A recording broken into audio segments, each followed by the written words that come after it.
Hello everyone, this is Shamsi, and today we'll be talking about some news and developments in Dual Universe.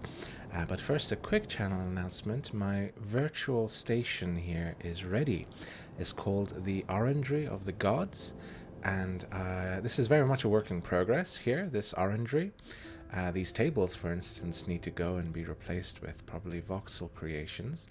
But this is a space open to everyone who can come and sit and chill, take in the largely protected now lakeside view, and shoot the breeze, hanging out in the pyramids whenever you like, whether I'm streaming or if you just want to come and hang out. If you're playing on your own, you're welcome here anytime. So the VR station is called Orangery of the Gods, and this will hopefully look a lot better by the time you come and visit.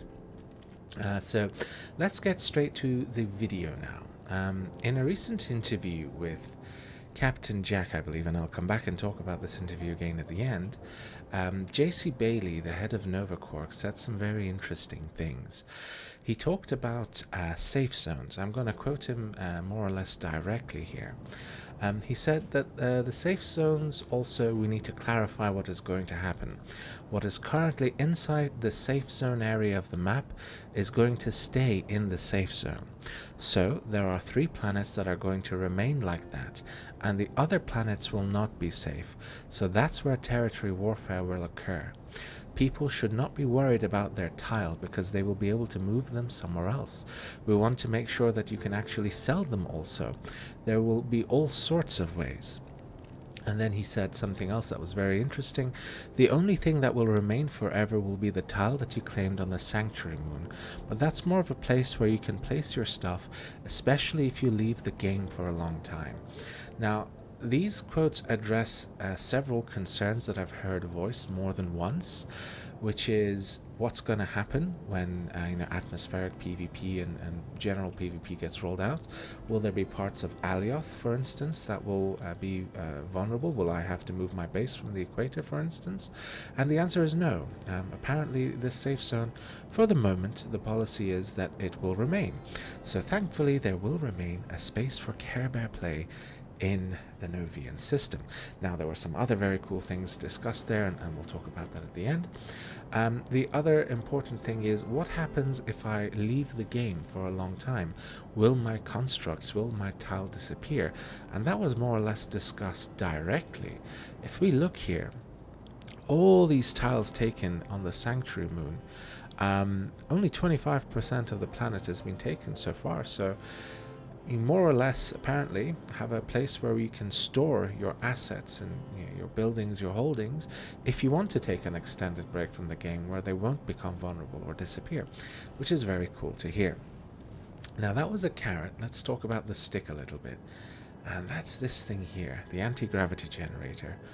Unfortunately, from what I've heard from Arcadio, he came into my live stream last night and said that NovaQuark asked them to remove the anti-gravity generator functionality from their script. So the anti-gravity generator was never intended to be used in the way that we were able to demonstrate in our previous video, the piloting with Lua guide video. In climbing up at 290, climbing down at 190, or whatever you want to set that to in the game, in the script's coding, it was never meant to be used that way.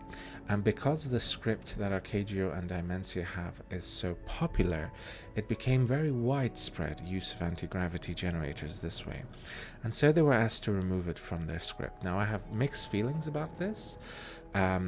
My feeling of disappointment basically only comes for Dimensia and Arcadio and the other scripters time and effort. When I went to give Arcadio Dimensia a small token of thanks from my own small community, the Shammy Shamwows apparently we're called, there were testing kits around, they were building ships, testing the script, and going through all sorts of efforts to make sure everything worked well. You can just imagine the amount of time and effort that went into creating that AGG functionality. And so I'm a little disappointed on their behalf. But the game is in very early beta, so it's important to remember things are liable to change. As a company, they have the right to say this is how we intend for this to be used, and that can change at any point because we are so early into a beta process. The other thing to consider there is the disparity of arms, because if you have your own Lua scripting functionality, for instance, in-house in your org, is the policy going to be that anyone who uses an AGG in that way is breaking terms of service, or is it that for now it's only removed from this script? Arcadio did also say, and this is second-hand information, I didn't hear this directly, but Arcadio did also quote the contact at NovaQuark as saying that they want to remove the ability of people to be able to use the AGG in this way, the anti-gravity generator, from the game entirely. But for now, will that create a disparity of arms where there's a counterbalance between, are we able to compete with larger organizations versus does someone who knows how to code, who spent the years of effort learning how to code, have sufficient advantage in this game over someone who doesn't know how to code? And so there's different points of balance here to consider. But on the whole, the disparity of arms thing is something that does worry me. On the other hand, if the open source initiatives, campaigns and message is something that's of interest to you, then perhaps now is the time to get involved. Piracy in this game can be basically information piracy, intellectual property piracy. OSIN want to forcibly make Lua scripts public by blowing up the ships that have them and making the Lua scripts public. So if that's something of interest to you, do take part. Now I remember reading about a potential colony on Mars, a human colony, and what potential commerce it can engage with back here on Earth, and the answer was basically intellectual property. Data, scientists, information. So it's interesting that most likely the first form of real life space piracy will be data theft, and how Arcadio and Dimensia's organization is going to be catering towards that, towards taking people's Lua scripts and forcibly making them public, open source Lua scripts, by blowing up the ships that are holding them and making those Lua scripts public. So if that's a mission you want to support, to be in the camp of say the solo player, the average player, rather than the large organization, then go right ahead and start sending donations perhaps their way, perhaps start I'm upside down.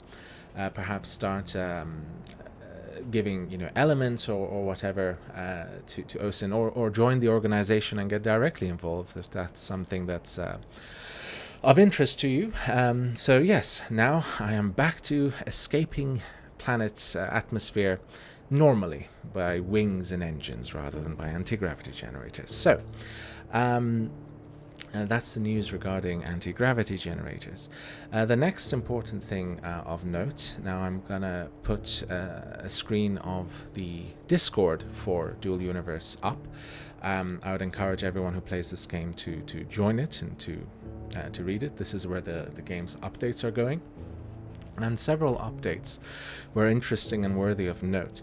The first was to do with lag in new player areas. One of the most frustrating things for me in terms of my YouTube comments, simply because there was nothing I could do to help, were players coming in and saying, Shams, I'd love to get involved, I want to claim my tile, I want to build my factory, I want to make my spaceship, I want to get involved, but I can't because my computer dies every time I try to load in the game.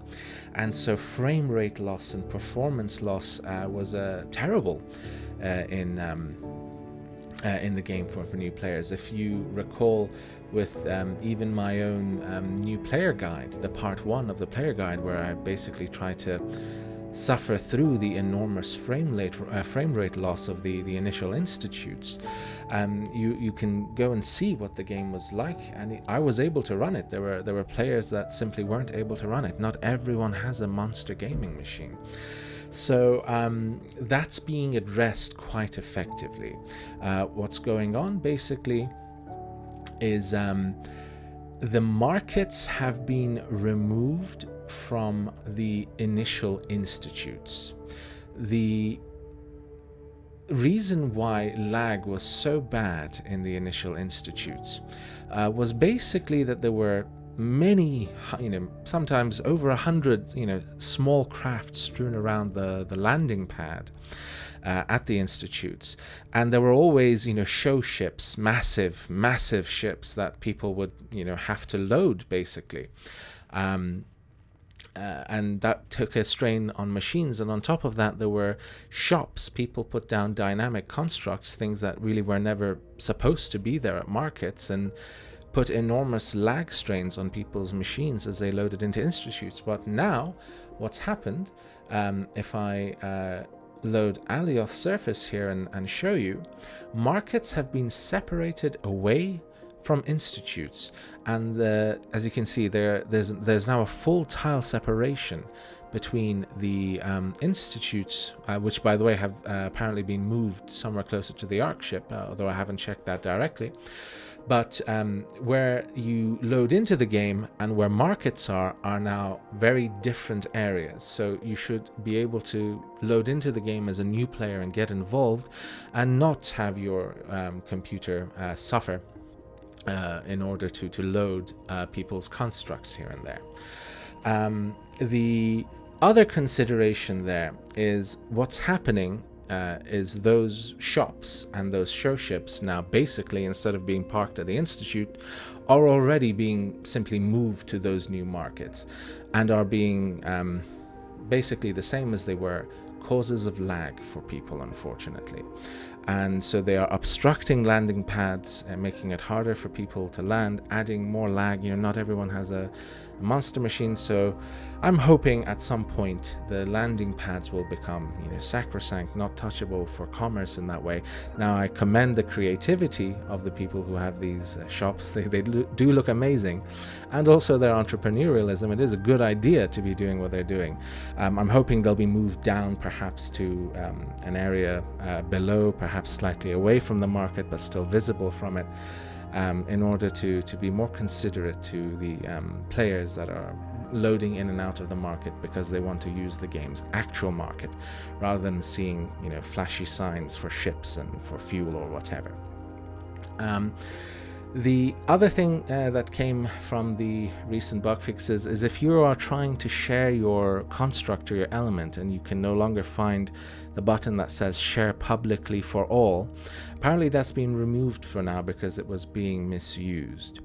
And then finally there are some fixes and so on to do with container hubs and linked containers that had some issues with them.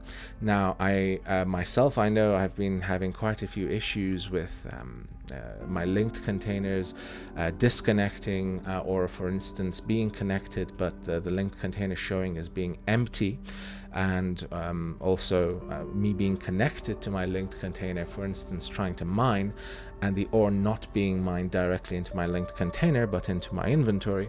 So there are issues like that still around. Now, a magic cure-all that I found for all of those issues for now is to simply reset your link to your linked container, declare it, reset it again, and declare it again. So basically refresh that link, reset, declare, one time, two times, however many times is necessary. And that seems to be fixing several of the container issues, and they are working on them. Some have been removed, some are still there. So that's a cure-all if you are having issues with your linked containers for now.